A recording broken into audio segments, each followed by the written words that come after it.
जय हिंद दोस्तों। आपका स्वागत है आपके अपने YouTube channel learning point with Abhishek sir पर। दोस्तों, अगर आप चैनल पर नए हैं तो चैनल को सब्सक्राइब कर लीजिए और बेल आइकन प्रेस कीजिए ताकि आप डेली डिक्टेशन पा सकें। डिक्टेशन अच्छे लगे तो वीडियो को लाइक कर दीजिए, अपने दोस्तों को शेयर कर दीजिए और कमेंट करके हमें बताइए कि आपको ये डिक्टेशन कैसा लगा। डिक्टेशन शुरू होगी 5 सेकंड बाद।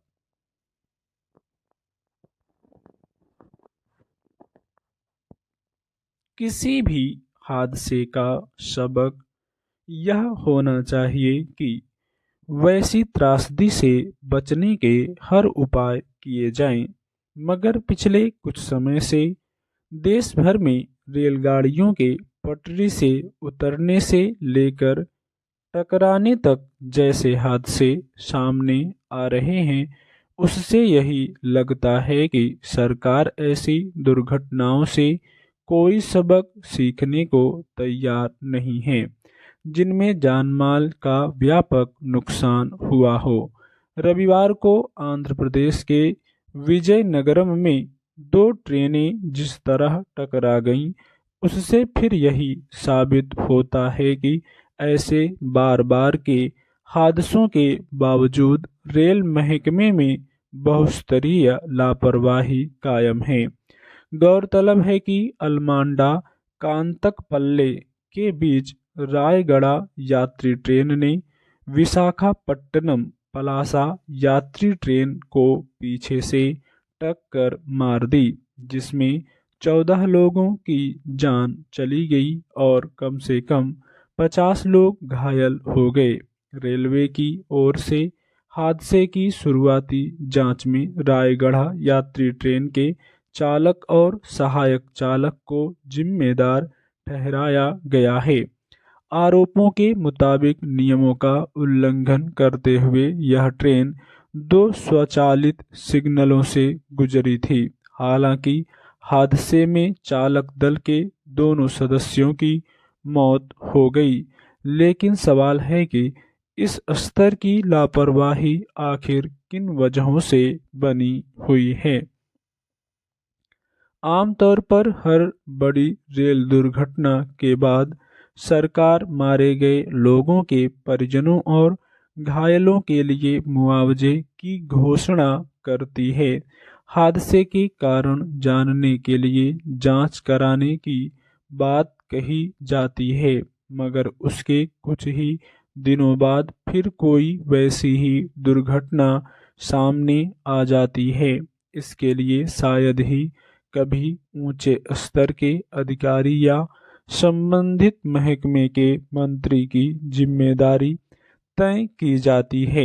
उन पर सख्त दंडात्मक कार्रवाई या उनके इस्तीफे जैसी बात होती है। आंध्र प्रदेश के ताजा हादसे में पीछे से आ रही गाड़ी ने आगे की गाड़ी को टक्कर मारी। ज्यादा दिन नहीं हुए हैं जब ओडिशा के बालासोर में 3 ट्रेनों के बीच हुई भयानक टक्कर में 300 से ज्यादा लोगों की मौत हो गई और करीब 1000 लोग घायल हो गए थे।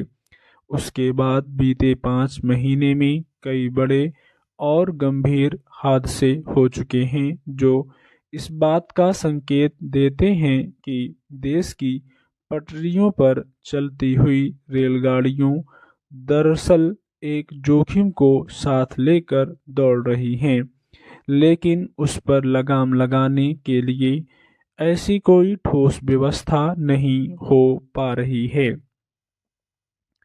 करीब 3 महीने पहले खुद सरकार ने लोकसभा को यह जानकारी दी थी कि बीते 9 सालों में परिणामी रेल हादसों की संख्या हर साल 71 रही। इनमें 781 लोगों की मौत हो गई और करीब 1500 लोग घायल हुए। रेलगाड़ियों के पटरी से उतरने से लेकर टक्कर होने जैसे हादसों का सिलसिला कायम रहने के बीच ही कवच प्रणाली या टक्कर रोधी यंत्र के जरिए हादसों पर लगाम लगाने की बातें भी की गईं। दूसरी ओर ओडिशा से लेकर आंध्र प्रदेश में हुई दुर्घटनाएं बताती हैं कि यह सुरक्षा प्रणाली कितनी ट्रेनों में लगाई गई और इसके जरिए कितना बचाव संभव हो पाया है। आए दिन सरकार की ओर से पटरियों पर ट्रेनों की रफ्तार बढ़ाने की बात की जाती है। आधुनिक सुविधाओं से लैस ट्रेनों के संचालन की शुरुआत हो रही है। स्टॉप।